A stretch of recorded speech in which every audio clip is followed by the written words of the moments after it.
Halina't tunghayan ang mga kwento ng buhay na nadugtungan mula sa alay na dugo ng ating mga kasundaluhan.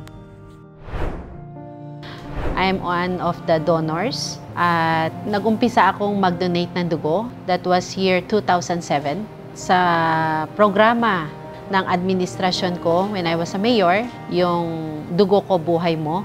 Ang mga nangangailangan ng constituents namin before sa Solano, mas mabilis sila nakakakuha ng libreng dugo at nakakapagligtas ng buhay sa bawat Solanoans.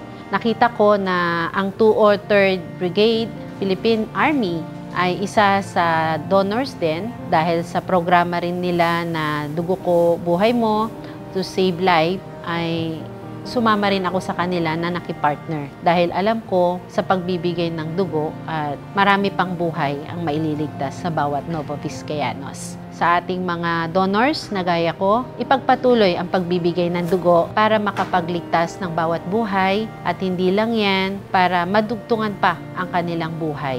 If you will be a regular donor, hindi magiging mahirap para sa iyo, lalong-lalo na sa mga nangangailangang kapamilya, kababayan o kaya kaprobinsyahan. Ang mga blood donors ay bayani sa kanilang mga lugar.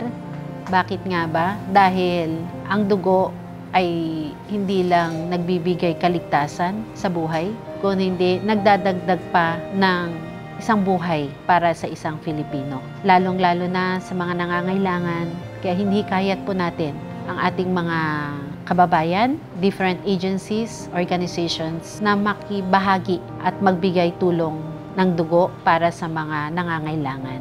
Dahil sabi nga natin, with that, bigyan natin ng libreng dugo, buhay ay may liligtas. Sa ating Philippine Army, ako ay natutuwa dahil kahit papano sa inyo bilang isang national agency na nagbibigay ng kaligtasan sa bawat Pilipino. Nariyan kayo, isinasakripisyo nyo rin ang inyong sarili sa pagbibigay dugo at tulong sa mga nangangailangan. I salute you. Maging bayani, magligtas ng buhay. Halina't maging bahagi ng Dugo Ko, Dugo Mo, alay sa Pilipino ng bagong Pilipinas.